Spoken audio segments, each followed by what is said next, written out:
Raymond owned 600 acres, 3 grain elevators, and a portfolio worth more than most people in his county would see in a lifetime. But after his wife died, he noticed something.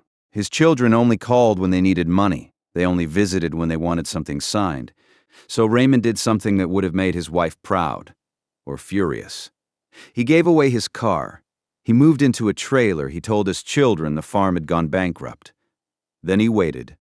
That was September. The corn was still standing in the fields, and the soybeans had just started turning gold along the county roads. And Raymond Dalton sat in a single-wide trailer on the north edge of his property looking at a photograph of his wife propped against a mason jar on the kitchen counter. Eileen had been dead for 14 months. He had built everything for her, not in the romantic way people say at funerals, where the dead become saints and the living become unworthy. He had built everything for her literally, with his hands, and she had built everything alongside him with hers. In 1978, Raymond's father died and left him 80 acres of bottomland and a mortgage that was 3 payments behind. Raymond was 24. He married Eileen Weber that June in a ceremony so small they held the reception in his mother's kitchen with paper plates and a sheet cake from the grocery store. And the two of them moved into a farmhouse that leaked when it rained and creaked when the wind changed direction. They fixed it together. Eileen sealed the windows with caulk she bought at the hardware store, and Raymond patched the roof on weekends between planting and harvest. She was a farm girl herself, raised on a dairy operation 2 counties over, and she understood soil instinctively, without needing to explain it. Together, they turned 80 acres into 160, then 300. Then, by the time their first child arrived, over 400. Raymond bought his first grain elevator when Marcus was 6 years old. The second came in 91, the third in 97. Eileen managed the books while Raymond managed the fields, and between the two of them they raised 4 children in that same farmhouse. They patched the roof again, added 2 bedrooms, poured a new foundation under the kitchen, and installed countertops Eileen picked out of a catalog. They were not wealthy in the way cities measure wealth. No one in their county drove imported cars or took European vacations. But Raymond Dalton was a man of consequence. People knew his name, they knew his handshake. They knew he paid his debts on time and kept his word. 4 children grew up on that land. Marcus came first, broad-shouldered and restless, always looking past the fields towards something bigger. Diane arrived 2 years later, quick-minded and sharp-tongued, the one who argued with her teachers and won. Kevin was third, quieter than the other 2, better with engines and wrenches than conversation. And finally Nora, born when Eileen was 36, a surprise that Eileen called her best one. They named her after Eileen's mother. Marcus left the farm at 18 and never spent another harvest in his father's fields. He went to Des Moines, earned a business degree, and opened an insurance brokerage that did well enough to put his own 2 children through college. Diane followed 2 years after, heading north to Minneapolis for a marketing career that consumed her days and most of her nights. Kevin stayed closer. He opened an auto body shop in Ames, 40 minutes down the highway, and married a woman named Tammy who worked the front desk. Nora earned a teaching degree in Cedar Falls and married a mechanic named Ben Bishop, and she called home every Sunday at 6 o'clock for 15 years without missing a single week. Eileen was the thread that held them together. She was the voice on the phone when birthdays came around. She organized Thanksgiving and made sure everyone had a place at the table and a reason to come. She remembered what each child needed without being told. When Marcus's brokerage hit a rough year in 2008, Eileen drove to Des Moines with a cooler of food and sat in his kitchen until he talked about it. When Diane's marriage fell apart, Eileen flew to Minneapolis and stayed 2 weeks. When Kevin needed $12,000 to keep the shop open, Eileen convinced Raymond to write the check without making Kevin feel small about asking. Raymond provided. Eileen connected. That was the arrangement, and it worked for 47 years. Then Eileen got sick, pancreatic cancer. The doctor said it at 3:15 on a Tuesday afternoon in a beige examination room that smelled of antiseptic and old carpet. Stage 4. Raymond heard the words and felt something close inside his chest, a door shutting on a room he would never enter again. Eileen took his hand and squeezed it once, hard, and then asked the doctor what they needed to do next. She fought for 9 months. Chemotherapy turned her skin gray, radiation left burns the nurses covered with gauze. Through all of it, she kept her recipe box on the nightstand and her leather journal in the drawer beside it. Raymond would find her writing in it on mornings when the pain was manageable, her pen moving steadily across the page, filling it with words he would not read until long after she was gone. The children came during those months, but not equally. Marcus flew in twice, both times staying less than 2 days. Diane came once, at Christmas, and spent most of the visit on her phone in the guest room with the door closed. Kevin stopped by when he happened to be in the area, but his visits had a restless quality. He stood in doorways rather than sitting at the bedside checking his watch, talking about the shop. Nora came every weekend. She drove 3 hours each way with Lily and Sam buckled in the back seat, and she sat beside Eileen's bed and read aloud from the novels with weathered spines that lived on the shelf above the fireplace. Eileen died on a Thursday in July. The corn was chest high in the fields outside the bedroom window. Raymond was holding her hand when she stopped breathing, and he kept holding it for a long time after. The funeral was on a Saturday. 200 people filled the Lutheran church on Main Street, farmers in pressed shirts and their wives in dark dresses, and the women from Eileen's quilting circle sitting together in the third row. The minister spoke about kindness and faith, and the kind of woman who made everyone around her feel seen. Raymond sat in the front pew with his 4 children and heard very little of it. Afterward, in the church parking lot, Raymond saw Marcus standing beside a silver sedan that didn't belong to anyone in the family. The man he was talking to wore a suit too sharp for a funeral in rural Iowa. Raymond recognized him from the county business directory, commercial real estate development. He heard Marcus say the words, "grain elevator valuations," before he turned away and went back inside. Diane sat in the fellowship hall during the reception, her phone face down on the table beside a plate of food she hadn't touched. Every few minutes, her hand drifted to the phone and flipped it over. She checked the screen, set it back down, and looked up with an expression meant to suggest she had been present the entire time. Kevin found Raymond near the coat rack in the hallway. He shuffled his feet and looked at the floor and asked, quietly, whether the life insurance had been filed yet. Raymond told him he hadn't gotten to it. Kevin nodded and said he understood, and then asked if Raymond had a rough timeline. Nora found Raymond in the kitchen. He was standing alone by the sink, not doing anything, just standing there with his hands flat on the counter and the water running. She walked up beside him and turned off the faucet. Then she took his hand. She didn't say anything. She didn't need to. She stood with him while the noise of the reception carried through the walls, and she held on until he was ready to go back out. That was the funeral. That was what Raymond saw. The months that followed confirmed what the funeral had suggested. Marcus called in September, not to ask how Raymond was eating or sleeping or managing the silence. Marcus called to suggest they liquidate the grain elevators. "The market's peaking, Dad. If you sell now, you'd get top dollar. Let me put together a proposal." Raymond said he would think about it. Marcus called back 2 weeks later with spreadsheets attached to an email Raymond never opened. Diane missed Thanksgiving. She sent a text message the morning of, something about a conference in Dallas that couldn't be rescheduled. Raymond read the message, set the phone on the counter, and cooked a turkey breast he ate alone at the kitchen table. Eileen's chair sat empty across from him, pushed in neatly, the cushion still holding the impression of her weight. Kevin came by in December. He sat in the living room bouncing his knee, talking about the roads and the weather and a buck he had almost hit on the highway. After 20 minutes of this, he asked Raymond for $12,000. The paint booth at the shop was failing. He would pay it back by spring. Raymond wrote the check because that was what Eileen would have done. Kevin took it, folded it into his shirt pocket, and left without finishing his coffee.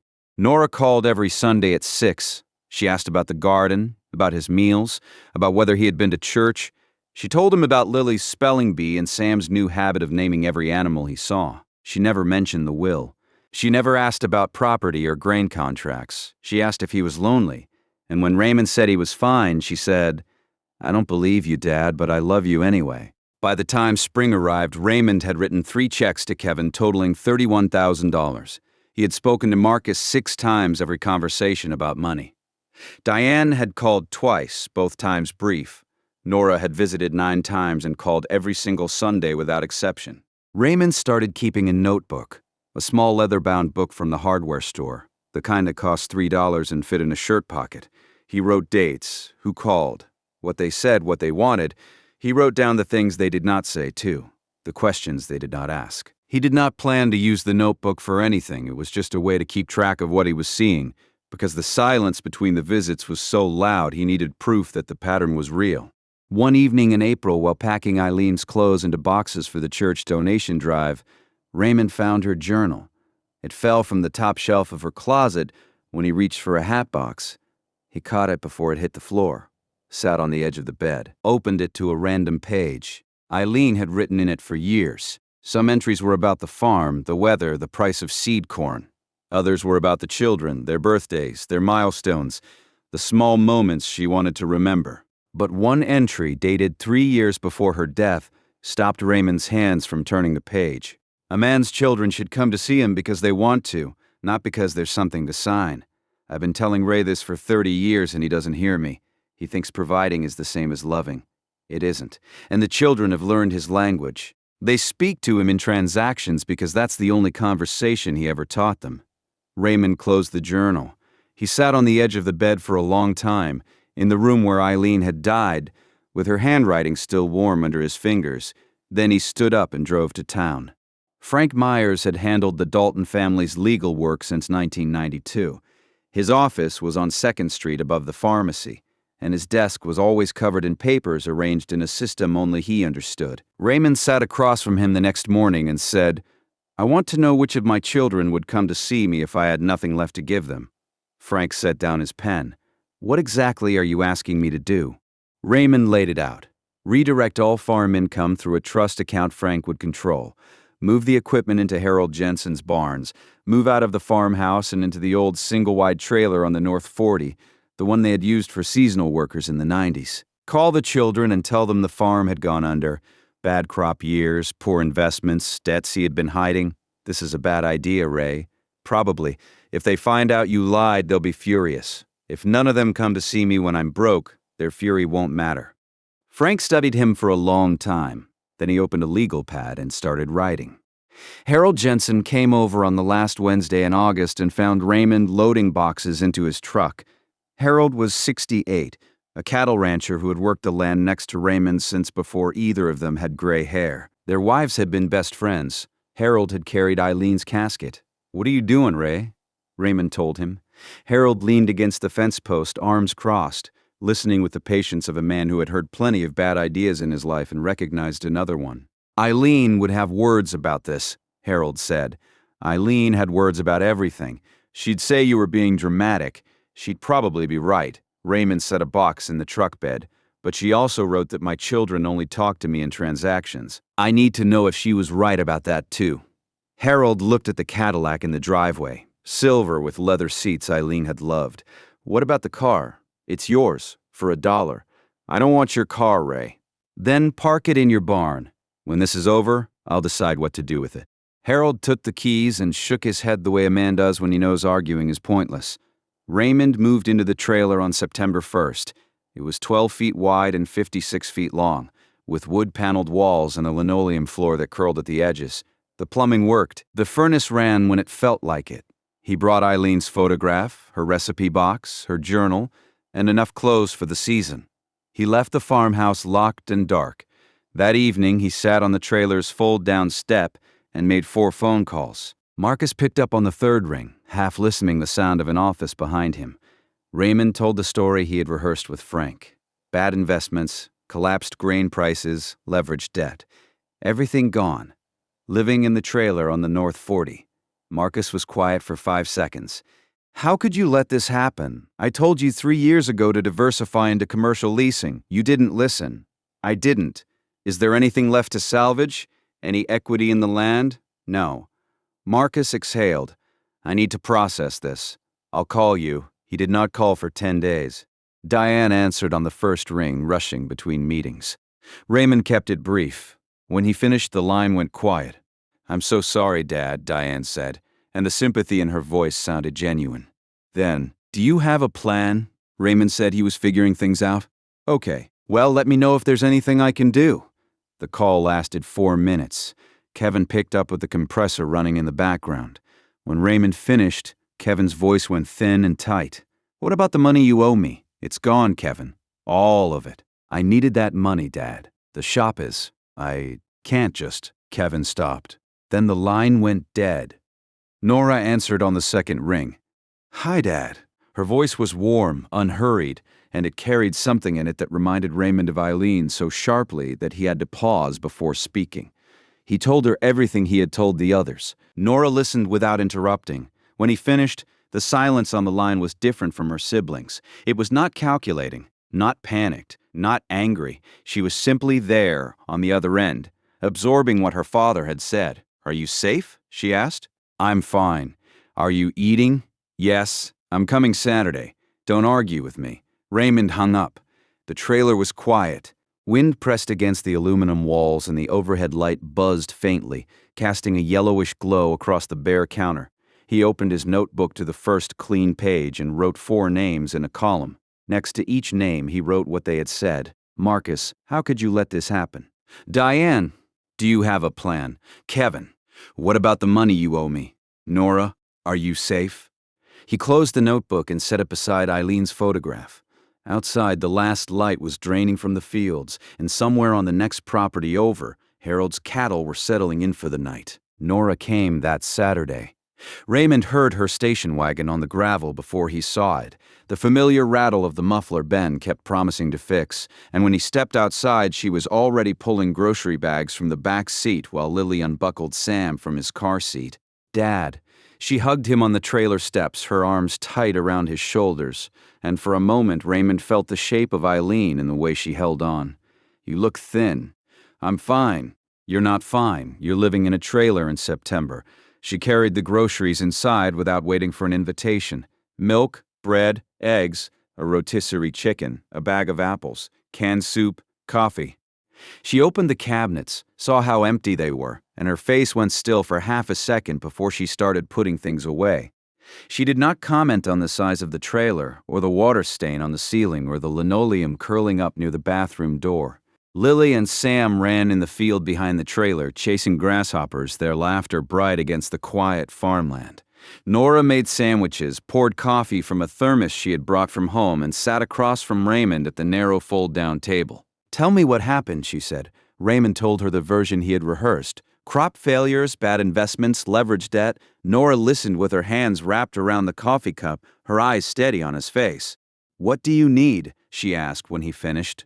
She didn't ask what he'd lost. She asked what he'd needed. Raymond wrote it in his notebook that evening, after her taillights had disappeared down the gravel road. He underlined it twice between Nora's weekly visits. The others came. Marcus drove down on a Wednesday, 10 days after the phone call. Raymond heard the car before he saw it, a polished sedan with dealer plates and tires too clean for gravel roads. Marcus climbed out wearing slacks and a button-down shirt, sunglasses pushed up on his forehead, and stood in the driveway looking at the trailer with an expression Raymond recognized from the real estate developer at Eileen's funeral. Assessment. Calculation. "How much is this worth to me?" "You're really living here," Marcus said. It was not a question. "Come inside." Marcus stepped through the door and stopped. His eyes moved across the wood-paneled walls, the narrow kitchen, the fold-down bed at the far end.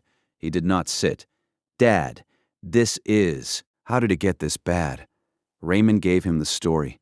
Marcus listened, standing up, his arms crossed, nodding in short clips. When Raymond finished, Marcus uncrossed his arms and put his hands in his pockets.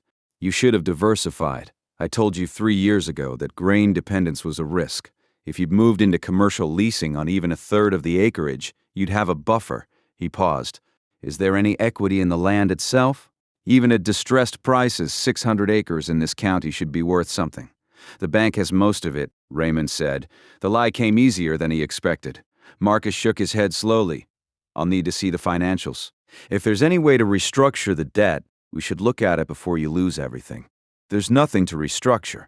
Marcus looked around the trailer once more. "Have you eaten?" "Let me take you to lunch in town." "I'm fine." "All right."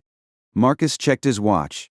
"I have a meeting in Des Moines at 4. I need to get on the road." He paused at the door. "I'll call you next week. We should talk about the property options." He walked to his car, backed down the gravel, and drove away. He did not look at the fields. He did not ask about the photo of Eileen on the counter. The entire visit lasted an hour and 40 minutes, and the word sorry had not appeared in it once. Raymond opened his notebook, Under Marcus's name, he wrote the date in 3 words, assessed the damage. Harold came by that afternoon. He pulled up in his battered pickup with a thermos of coffee and 2 mugs, sat on the trailer step beside Raymond, and looked out at the fields going gold in the autumn light. Marcus came, Raymond said. Saw his car on the road. Fancy thing. How'd it go? He told me I should have diversified. Harold poured coffee into both mugs. Poverty doesn't change who people are. It reveals who they've been all along. Raymond didn't answer. He drank his coffee and watched the wind move through the beans. 2 weeks passed. The phone did not ring. No car appeared on the gravel drive. Raymond marked each day in his notebook. A blank line, a dash, nothing. The silence had a weight to it, heavier than the absence of sound. It was the absence of interest. Then Diane called on a Tuesday evening. Raymond answered and heard traffic in the background, the muffled sound of a city. Dad, hi, I've been meaning to call. Her voice was brisk, the same tone she used in meetings. Raymond suspected professional concern. How are you doing? Getting by. Good. That's good. A pause. Have you thought about what's next? I was looking into some options. There are senior communities in Des Moines that offer assisted living at reasonable rates.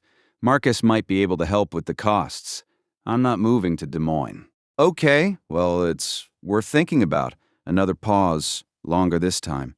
I'm sorry I haven't been able to come down. Work has been relentless, but I'm thinking about you. I appreciate that. I'll try to call again soon. The call lasted 7 minutes. Raymond timed it on the clock above the trailer stove. He wrote in his notebook, Diane. October 14th, 7 minutes, suggested senior housing. Did not offer to visit.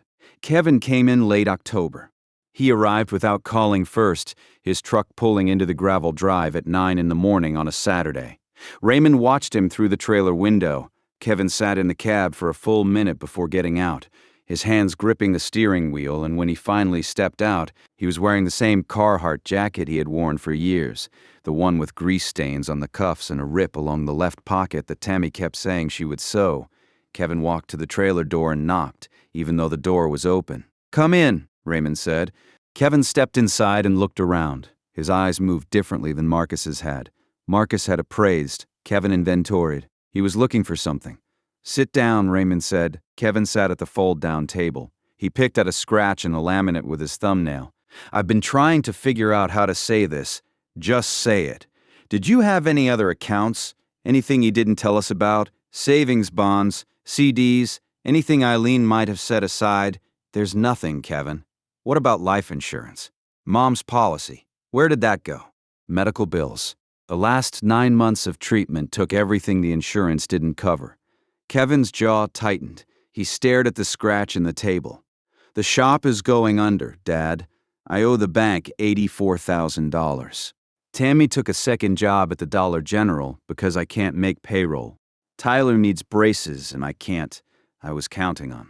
He stopped. You were counting on the inheritance. Kevin looked up and Raymond saw it. Behind the anger, behind the accusation, there was fear. Raw, uncomplicated fear. Kevin was not a greedy man. He was a drowning one, and the inheritance had been the life raft he had mapped his survival around. I don't know what to do, Kevin said quietly. Raymond wanted to tell him the truth, wanted to reach across the table and say, the money is there, the farm is fine, let me help you. The impulse rose in his chest and pushed against his ribs. But then he thought of Eileen's journal. They speak to him in transactions. He swallowed the words. I wish I could help, Raymond said. Kevin nodded. He stood up, pushed the chair back, and walked to the door. I'll figure it out. I always do. But his voice said something different. His voice said he was not sure he would figure it out at all. Raymond watched Kevin's truck disappear down the road and opened his notebook. He wrote for a long time. Kevin's name, the date, what he said, what his face looked like when he said it. Then, at the bottom, he didn't ask how I was, but he's afraid. Real fear. This is different from Marcus. He sat with the notebook open in his lap and felt something he had not expected to feel. Guilt. November came, the soybeans were harvested by Harold's crew, the money deposited silently into Frank's trust account. The corn went to the elevator, same as every year, but Raymond's name was nowhere on the paperwork. To anyone watching, the operation ran on borrowed time. Raymond sat in his trailer and waited. Diane did not call again. Marcus called once, on the 2nd of November, to ask if Raymond had explored selling the mineral rights. When Raymond said there were no mineral rights worth selling, Marcus said, "That's a shame," and the call ended. Kevin did not come back. Tammy called Nora in early November, her voice careful and thin, asking if Nora had heard from her father-in-law recently. Nora told Tammy that she was visiting every Saturday. Tammy said Kevin wouldn't talk about it, that he came home from the trailer visit and sat in the garage for 2 hours without starting any work, that she was worried. But Nora came. Every Saturday, without exception, her station wagon appeared on the gravel drive between 9 and 10 in the morning. She came with groceries packed in reusable bags from the Fairway in Cedar Falls. She came with Lily and Sam, who had started treating the trailer like an adventure. Sam called it Grandpa's camping house. Lily asked why there was no TV. Each visit followed a rhythm. Nora arrived, checked the pantry, put the groceries away. She walked through the trailer looking for things that needed fixing. A loose cabinet hinge, a dripping faucet, the window latch that did not close all the way. She brought tools in a canvas bag from Ben's garage, and she fixed things quietly without fanfare the way someone tends a garden. Not for praise, because things needed tending.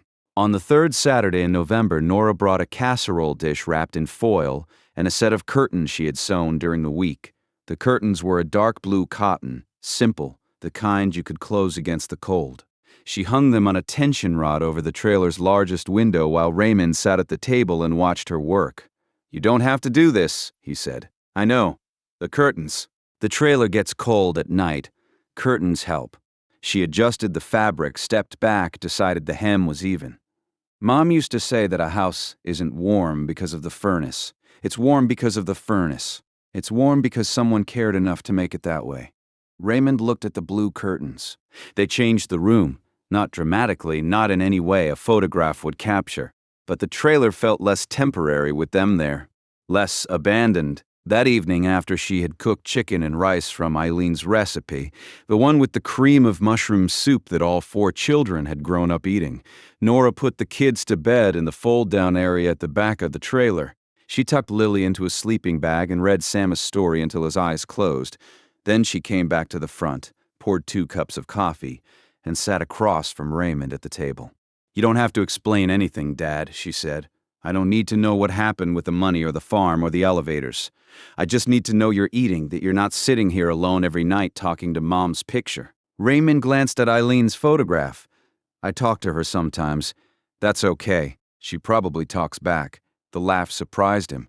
It came out rough and unpracticed, and Nora smiled at the sound of it. "Come live with us," she said. "Ben and I talked about it. We can set up the back bedroom. The kids would love it. Cedar Falls isn't far." "I can't do that." "Why not?" "Because this is where I belong. This land. Whatever's left of it." Nora studied him across the table. "Okay," she said. "Then I'll keep coming. You have your own family to worry about. The drive is 3 hours round trip. You're spending money on groceries you can't afford. Don't tell me what I can't afford, Dad. Nora, I'm coming. Every Saturday. That's not a negotiation." She left at 9:30, carrying Sam to the car while Lily walked ahead with a flashlight Ben had given her. Raymond stood on the trailer step and watched Nora buckle the children in, watched her pause beside the driver's door and look back at him. She raised a hand. He raised his. The taillights moved down the gravel road, turned onto the county blacktop, and disappeared. Raymond went inside. The trailer smelled like chicken and rice and coffee and the faint sweetness of Sam's shampoo. He opened his notebook and sat for a long time before writing. Nora, November 22nd, 5th visit, brought curtains she sewed herself, cooked Eileen's recipe, asked me to live with them. I said no. She said she would keep coming. She drove 3 hours today and spent money she doesn't have. She never asked for anything. Not once, not about the will, the property, the accounts. She asked if I was eating. She asked if I was lonely. She fixed the cabinet hinge. He set the pen down and looked at the 4 columns of names in his notebook. 3 columns had 2 or 3 entries each. Nora's column was filling the page. The following Saturday, just before 10 in the morning, Raymond heard the gravel crunch under tires. He pulled back the blue curtain Nora had hung and saw her station wagon coming up the drive, the sun catching the dust behind it. Lily was waving from the back window. He put the coffee on before she reached the door. December arrived with a cold snap that frosted the trailer windows from the inside. Raymond woke each morning to patterns of ice on the glass, fern-shaped crystals that caught the early light and melted by noon. The furnace ran constantly now, rattling in its housing like a tin drum, and the propane bill climbed in a way that was almost funny, given that the man paying it could have heated a mansion. Nora did not miss a Saturday. She brought heavier groceries as the cold settled in. Stew meat, potatoes, onions, things that could simmer on the stove and fill the trailer with warmth. She brought a second space heater from Ben's garage and plugged it in near the fold-down bed. She brought Sam's drawings, which she taped to the refrigerator with magnets shaped like farm animals. The trailer was accumulating evidence of her. Blue curtains, a crocheted blanket on the couch, a jar of wild flowers she replaced each visit, even when the flowers were just dried stalks she found along the road. Harold came by on a Wednesday in mid-December, stomping snow off his boots on the trailer step.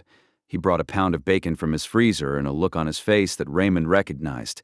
Harold had something to say and was deciding how to say it. They sat at the table with coffee. Harold ate a strip of bacon cold, the way he had since they were young men splitting lunches on the fence line between their properties. "How long are you planning to keep this up, Ray?" "As long as it takes." "As long as what takes?" "You've been in this trailer 3 months. You've got your answer. Marcus came and counted the silverware. Diane called twice. Kevin asked for his money. Nora shows up every week with groceries. What else do you need to know?" "I need to know if it holds." Harold set down his coffee. "Holds? You mean you need to know if Nora keeps coming when it costs her? When it's cold and the roads are bad and she's got her own kids to feed. You need to know if her love has a limit. I need to know it's real. It is real, Ray. Any fool can see that." "Then maybe I need the other 3 to see it too." Harold looked at him for a long time. "Are you testing them or punishing them?" Raymond didn't answer. Harold finished his coffee, pulled on his hat, and left. The question stayed. It sat in the trailer like a third person occupying space, breathing the same air. Christmas came. Nora drove down on Christmas Eve with the children, and Ben, who had taken the day off from the garage. They brought a ham, a pecan pie, and the small tree. They set up on the trailer's counter, strung with lights that ran off a battery pack. Ben shook Raymond's hand and called him Sir, the way he always had, and then crawled under the trailer to check the insulation on the pipes without being asked. They ate dinner crowded around the fold-down table. Lily sang a carol she had learned at school, off-key and earnest. Sam fell asleep in Ben's lap. Nora washed the dishes while Raymond dried, and they stood side by side at the narrow sink without talking, the way he and Eileen used to after harvest suppers when the house was full of neighbors and the quiet of cleanup felt like a reward.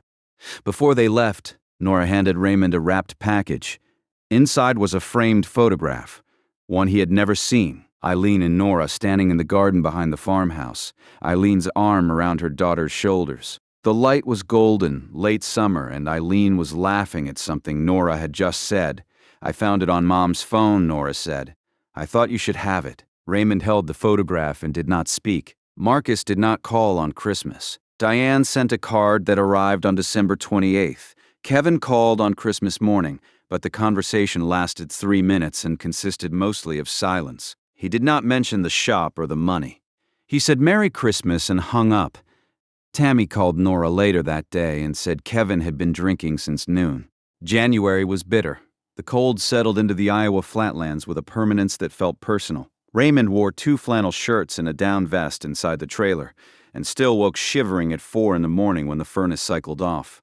He was 72 years old. His knees ached, his shoulders were stiff from sleeping on the fold-down mattress, and one morning in late January he woke up coughing and couldn't stop.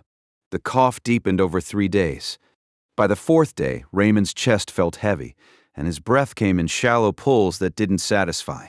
He called Nora on Sunday, not to ask for help, just because it was Sunday and she always called at 6, but his voice was different, and Nora heard it immediately. "How long have you been coughing like that?" "Few days." "Have you seen a doctor?" "It's just a cold." "Dad." Her voice had the tone Eileen used when patience was running thin. "I'll be there tomorrow morning." She arrived at 8 the next day. She took one look at him, put her hand on his forehead, and drove him to the clinic in town. Pneumonia. The doctor wanted to admit him. Raymond refused. Nora argued with him in the clinic parking lot for 10 minutes, her breath coming in white clouds, until they reached a compromise. She would stay with him at the trailer and make sure he took the antibiotics and rested. She called Ben from the trailer's kitchen. "I'm staying for a few days. Can you handle the kids?" Ben said he could. She called the school and arranged a substitute for her classroom. She did not complain about the lost pay. If you've made it this far into Raymond's story, hit subscribe, because what happens next is the part I've been waiting to tell you. For 4 days, Nora slept on the trailer's couch and woke every 6 hours to make sure Raymond took his medication. She made broth from the chicken bones she found in the freezer. She boiled water for steam when his cough was worst at night. On the second day, Ben drove down with a load of rigid foam insulation and spent the afternoon sealing the gaps under the trailer where cold air crept in. He worked in silence, methodical and unhurried, and when he finished, he came inside and sat with Raymond for an hour and talked about engine rebuilds while Nora graded spelling tests at the table. On the third evening, Raymond's fever broke. He sat up on the fold-down bed and looked at Nora, who was reading in the dim circle of the lamp she had brought from home, and said, "Thank you." She looked up. "For what?" "For staying. You're my dad. Your brothers and sister are my children, too." Nora closed her book. "I know," she said. Nothing else. She didn't need to say what they both understood. On the fourth morning, while Nora was in the shower, Raymond's phone rang. It was Marcus. "Dad, I heard from a colleague that Summit Development is buying up agricultural parcels in the county. They're paying above market. If you still hold the deed to any of the acreage, even the sections the bank hasn't foreclosed on, we should get ahead of this." Raymond coughed. "I don't have anything to sell, Marcus." "Are you sure? Even the North 40? That's where you're living, right? If you own that parcel free and clear, you could negotiate." "I'm sick, Marcus." A pause. "Sick how?" "Pneumonia." "Oh." Another pause. "Are you being treated?" "Nora's here. She's taking care of it." "Good, that's good." Marcus cleared his throat. "Well, think about the Summit thing. Those offers don't last. I'll email you the details." He hung up. Raymond set the phone on the counter and stared at it. Marcus had learned about the land deal before he learned about the pneumonia. The information had traveled through his colleague, not through family. Nora was sleeping on a couch 4 feet away, and Marcus was sending emails about acreage. Raymond opened the notebook. Under Marcus's name, he wrote, "Called about land deal. Found out about pneumonia mid-conversation. Did not offer to come." That night, after Nora had gone to sleep, Raymond took Eileen's journal from the shelf and turned to the entries he hadn't read yet. He had been rationing them, a few pages at a time, afraid of running out of her voice. The entry he found was dated 5 years before her diagnosis. Ray built the barn twice when it burned in '94. He held Nora all night when she had the croup. He drove 3 hours in a blizzard to get Kevin from that party in college. But he never once told Marcus he was proud of him for leaving and building something on his own. He never went to Kevin's baseball games. He never called Diane at college unless there was business to discuss. He loves them. I know he does. But he loves them the way the land loves rain, silently from underneath, in ways they cannot see. And children need to see it. Raymond closed the journal. He sat in the dark trailer and listened to Nora breathing on the couch and felt the full weight of what Eileen had written settle onto him. The test he was running on his children was not the only test in this trailer. Eileen was running one on him from the grave through the pages of her journal. She was asking him to look at what he had built besides the farm, to look at the distances between himself and his children, and ask how many of those distances he had created. Marcus spoke in transactions because Raymond had taught him that language. Diane disappeared into her career because Raymond had shown her that work was more important than presence. Kevin came to him only when he needed money because Raymond had never offered anything else. Nora was different. But Nora had been raised by Eileen. February and March passed slowly. Nora came every Saturday. The snow melted, then came again, then melted for good in late March when the fields turned to mud. Raymond recovered from the pneumonia, but the cold had settled into his joints, and on bad mornings it took him 10 minutes to straighten his back after getting out of bed. Kevin did not call. Tammy called Nora twice. The shop had closed in February. Kevin was working part-time at a parts store in Ames, making $14 an hour. Tyler had stopped going to school 3 days a week. Tammy's voice was careful and measured on the phone. the voice of a woman holding things together by will alone. Nora drove to Ames on a Sunday in March. She found Kevin in the garage behind his house, sitting in a folding chair, staring at a car he didn't have parts to fix. She brought groceries. He told her to leave. She set the bags on the kitchen counter and talked to Tammy for an hour while Kevin stayed in the garage. When she left, the groceries were still on the counter. The next day, Tammy texted her. He ate the soup. Thank you. Diane called in April. 7 minutes. She had a new project at work. She asked how Raymond was, but the question came late in the conversation after she'd told him about the project, and it had the feel of something remembered rather than something meant. Spring warmed into early summer. The corn was planted, the beans were in, the elevators hummed with grain from the previous year's reserves. Harold managed the operation with the quiet efficiency of a man who had been doing this work for half a century. Nobody outside the county knew the farm was anything other than what it appeared to be. One Saturday evening in late May, Nora and Raymond sat on the trailer step watching the sun go down over the fields. Lily and Sam were asleep inside. The air smelled of turned soil and grass, and the light was the color of old gold. "What did Mom used to say about this place?" Nora asked. Raymond thought about it. She said a lot of things. "Tell me one." She said the land would outlast all of us, so we better make sure we deserve it. Nora was quiet for a while. "Do you miss her?" "Every day. Every hour of every day. I think she'd want you to come inside. Out of this trailer. Back into the house. Maybe. Not maybe, Dad. She'd want you warm. She'd want you comfortable. She'd want you surrounded by the things you built together." Raymond looked out at the fields. The corn was knee-high already, green rows running straight to the horizon. The grain elevator stood against the sky, tall and gray and solid. Everything he owned, everything he had pretended to lose. "I think it might be time," he said. Nora looked at him. "Time for what?" "Time to stop this." She didn't ask what he meant. She waited. "I need to bring them all here," Raymond said. "All 4 of you, I need to tell you the truth." Nora set her coffee down. "What truth, Dad?" But Raymond shook his head. "Saturday. Next Saturday. Can you come? And ask Marcus and Diane and Kevin?" Nora studied his face in the fading light. Whatever she saw there made her nod without pressing further. "I'll make the calls," she said. She left that night with the children asleep in the back seat, and Raymond sat alone on the trailer step, long after her taillights had vanished. He opened his notebook to the first page where he had written the 4 names in their first responses 9 months ago. He turned through the pages, Marcus's column. 4 entries, all about money or property.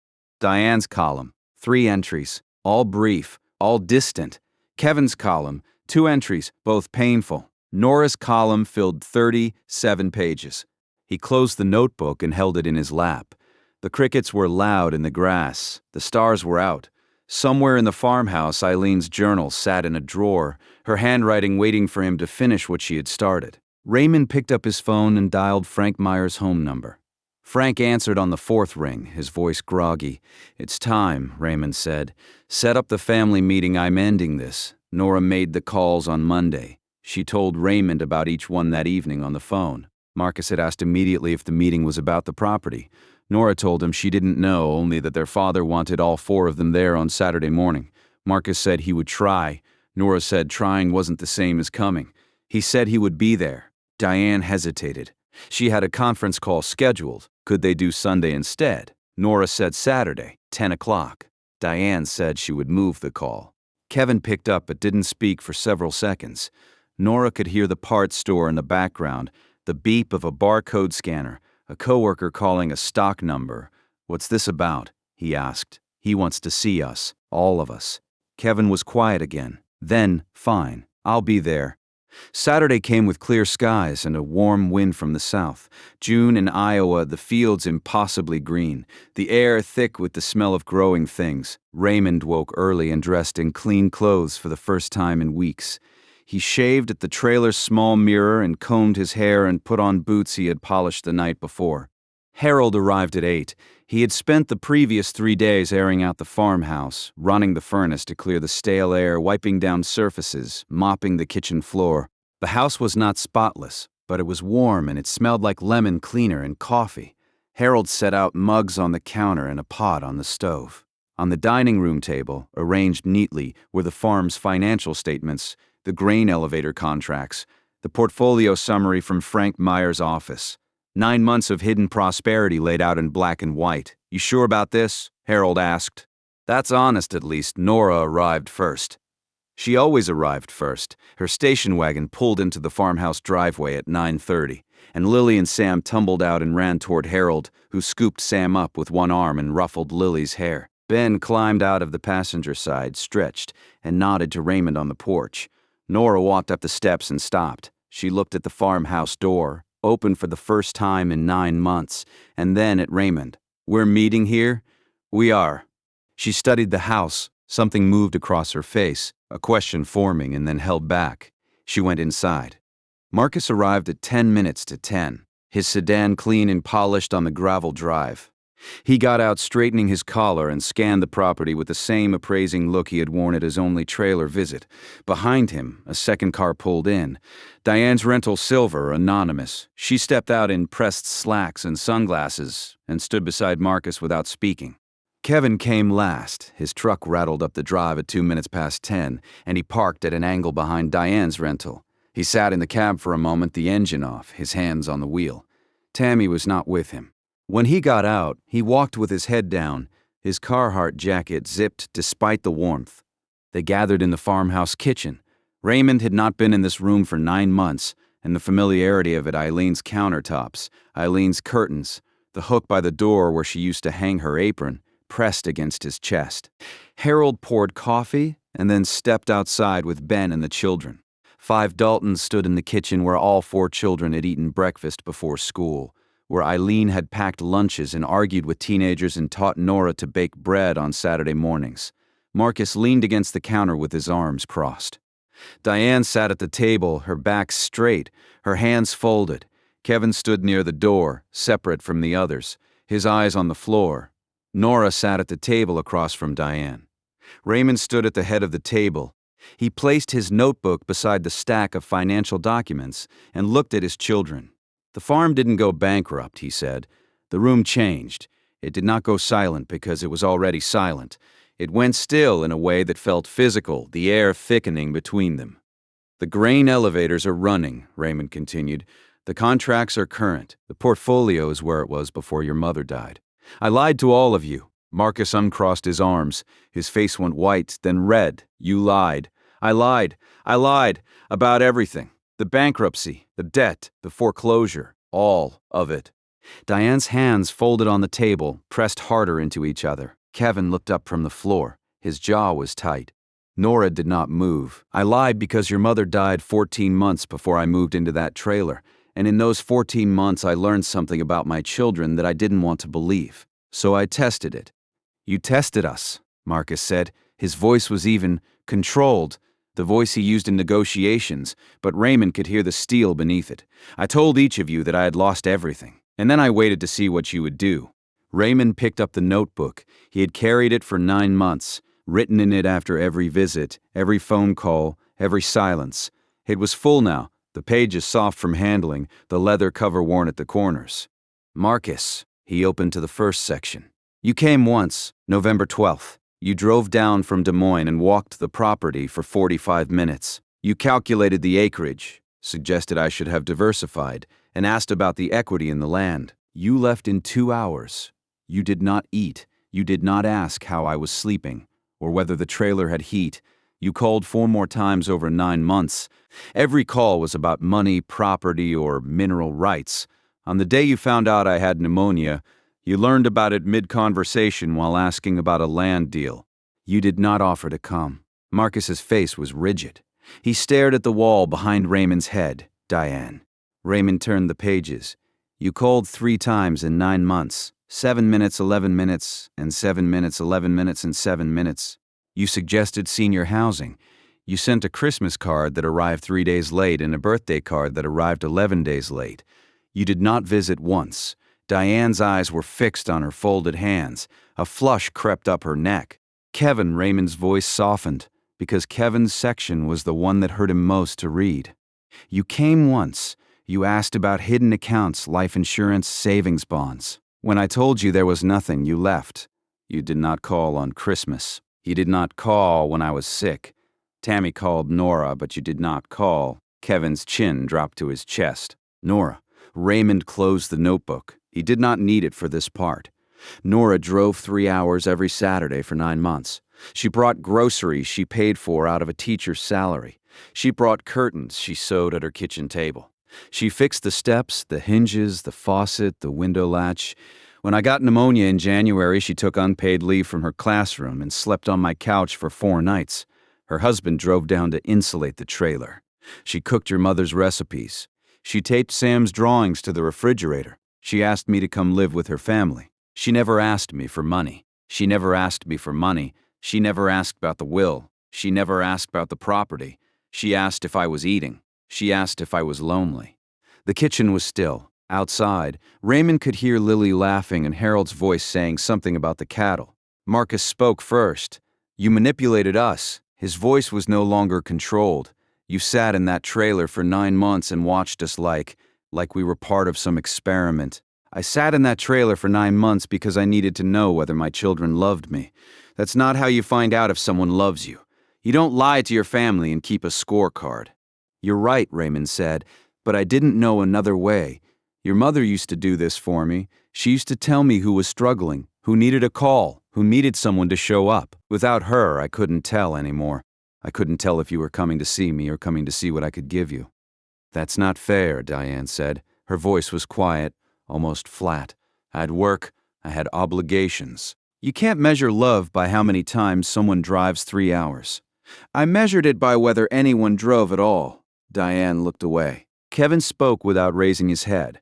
I was ashamed. The words came out cracked, dragged up from somewhere deep. Every time I came to see you, I needed something. Money for the shop, money for Tyler's school, money for Tyler's school, money for the mortgage. I didn't know how to just come and be there. I didn't know how to show up and not ask for something. He raised his head. His eyes were red. The shop went under in February. I'm stocking shelves at a parts store for $14 an hour. Tammy's working 2 jobs. I couldn't come sit in your trailer and pretend everything was fine when my whole life was falling apart. You could have told me that, Raymond said. I was ashamed, Kevin repeated, and this time his voice broke on the word. The room held the sound of Kevin's admission. Nobody filled the silence. Raymond felt it settle, and underneath it he felt something else. The recognition that Kevin's shame and his own stubbornness were not so different. Both men had chosen distance over honesty. Marcus pushed off the counter. This is unbelievable. You had money the whole time. Kevin lost his business, lost his income, and you sat there with $2 million in a trust account and watched it happen. Marcus, Nora said. It was the first word she had spoken since the reveal. Her voice was steady, but there was something in it that made Marcus stop. He's right, Raymond said. About Kevin, he's right. I watched it happen and I didn't help. That's on me. Diane spoke again. I told myself I would visit when things slowed down at work. That's what I always told myself. Things never slowed down. They never will. She paused. That's not your fault, Dad. That's mine. I could have come. I chose not to. The admission sat between them, plain and unadorned. Raymond saw Eileen's honesty in Diane's face, the willingness to name the thing without dressing it up. Marcus said nothing. He stood against the counter with his arms at his sides, staring at the financial documents on the table. The proof of everything he had been told was gone. Nora stood up. She pushed her chair back and walked to the window, looking out at the yard where Lily and Sam were playing. Her back was to the room. Did you test me too, Dad? Raymond felt the question land. Nora, did you sit there every Saturday, writing in that notebook, keeping score of what I brought and what I fixed and how long I stayed? Did you wonder if I was pretending? No. Then why does my name fill 37 pages? Because I needed a record of what love looks like. Your mother is gone, and I needed proof that someone still knew how to do this, that I hadn't failed all 4 of you. Nora turned from the window. Her eyes were bright, but she did not cry. I didn't pass any test, Dad. I just showed up. That's all I did. I showed up because you're my father and you were alone and cold and I couldn't sleep on Saturday nights if I hadn't come to see you that morning. There's no score for that. There's no notebook entry that captures it. I know. Do you? I'm learning. Nora looked at him for a long time. Then she looked at Marcus, at Diane, at Kevin. Her 3 siblings, each carrying their own version of the distance their family had built across decades. Marcus with his armor of ambition, Diane with her habit of postponement, Kevin with his shame, none of them villains, none of them saints. Just 4 people who had lost their mother and never learned how to love their father without her translating between them. We all failed, Nora said. Not just them. All of us. We let Mom carry everything, and when she died, we didn't know how to carry each other. She turned to Raymond. You're not innocent in this either, Dad. You never came to Kevin's baseball games. You never called Diane at college. You never told Marcus you were proud of him. Mom wrote about it in her journal. She told me. She told you. Before she died. She told me to watch out for you. She said you loved us all, but you didn't know how to show it. She said if anything happened to her, the family would come apart because you'd retreat into the farm and the rest of them would drift away. She was right. The kitchen was quiet. 5 people standing in the room where they had once been a family, looking at the wreckage of what they had become without the woman who held them together. Raymond sat down heavily in the chair at the head of the table. The chair Eileen used to sit in. He put his hands flat on the surface and looked at his children. Your mother was right about me, he said. I built this farm and I thought that was enough. I thought providing for you was the same as loving you. It wasn't. She spent 47 years trying to teach me the difference, and I didn't hear her until I read it in her journal after she was already gone. Kevin wiped his face with the back of his hand. Diane pressed her fingers to her eyes. Marcus had not moved, but his jaw was working, the muscles tight, holding back something he was not ready to release. I'm sorry, Raymond said, for the test, for the lies, for the years before the test when I let your mother do all the loving while I did the work. I'm sorry for the games you missed, Kevin. For the calls I didn't make, Diane. For never telling you I was proud of you, Marcus. I was. I am.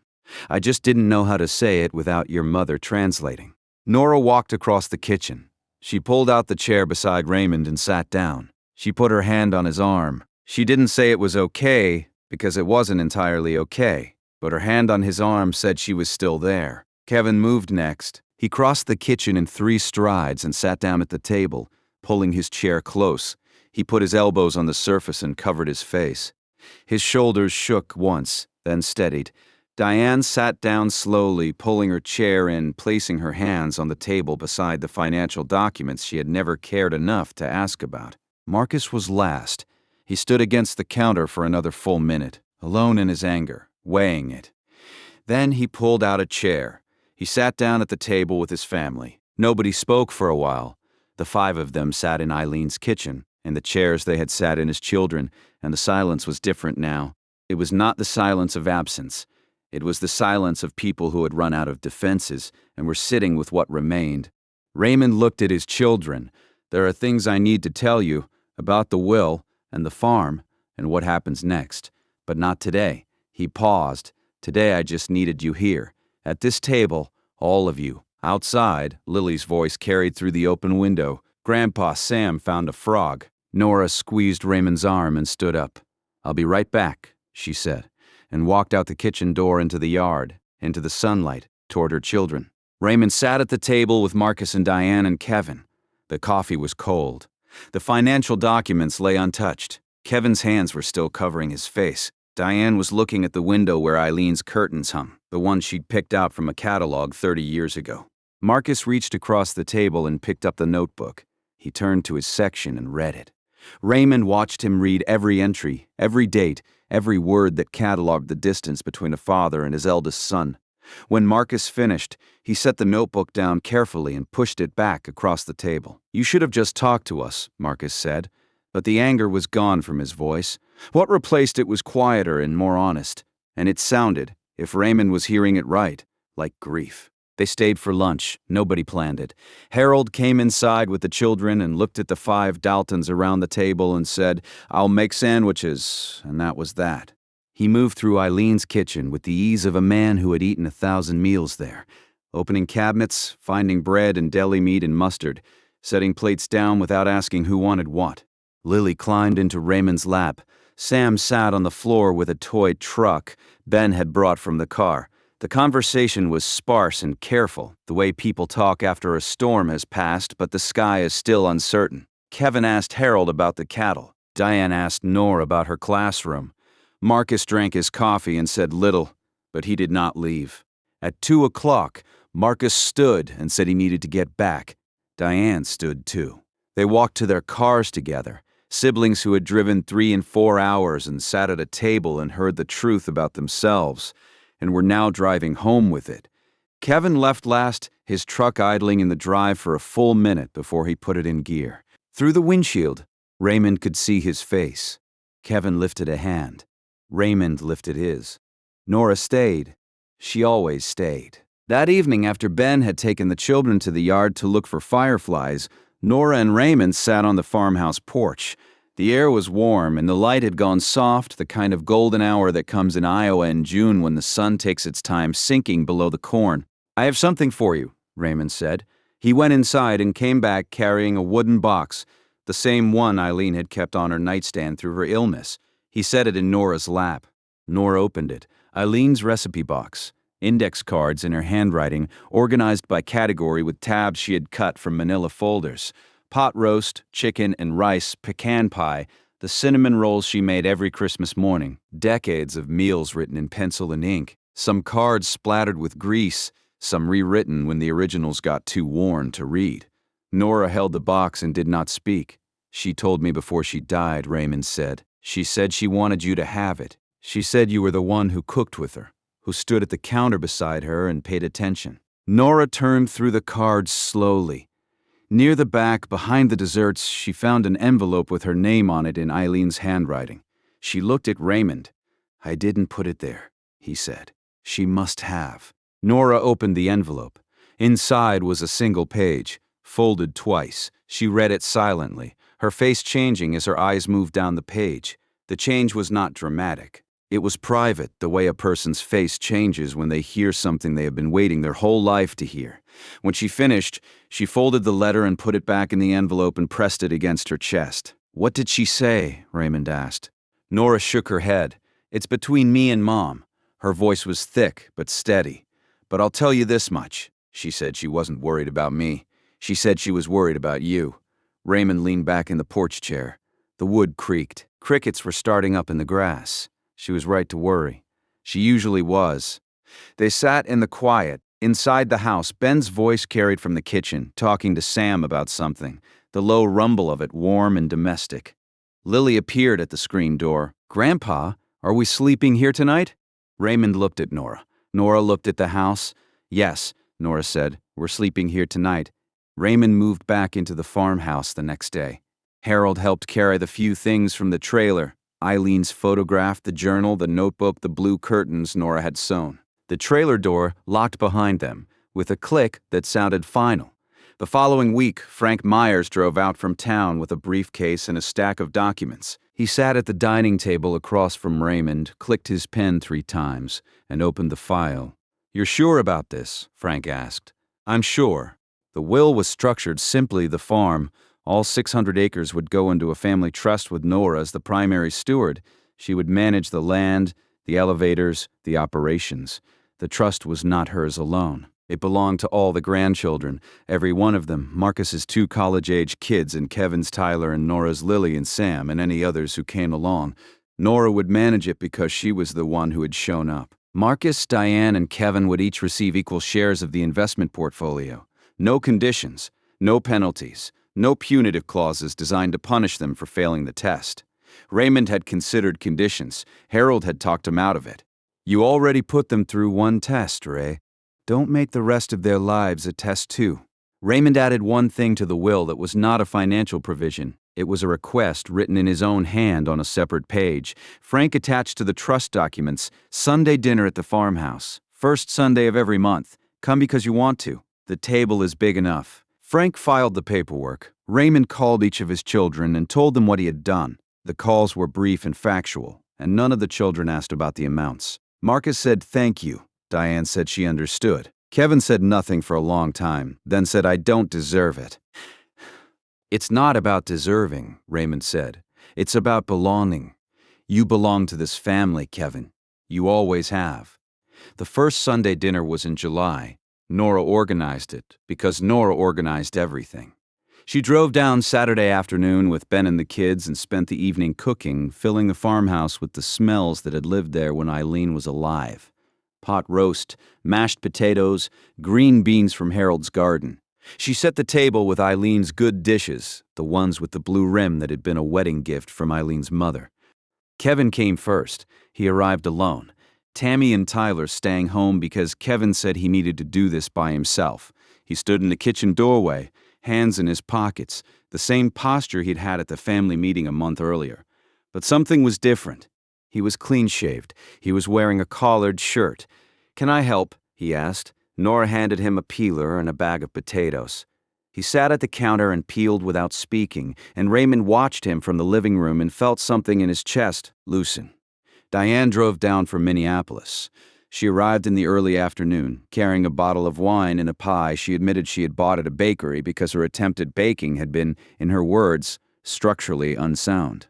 She set the pie on the counter and stood in the kitchen looking uncertain, as if she had forgotten how to be in this house without a reason to leave. "Come sit," Nora said, and Diane sat, and the three siblings peeled and chopped and talked about nothing important, and the house filled with the low hum of family. Marcus was last. He pulled into the driveway at 4 o'clock, Veronica beside him, his two college-age children in the back seat. They had not been to the farmhouse since Eileen's funeral.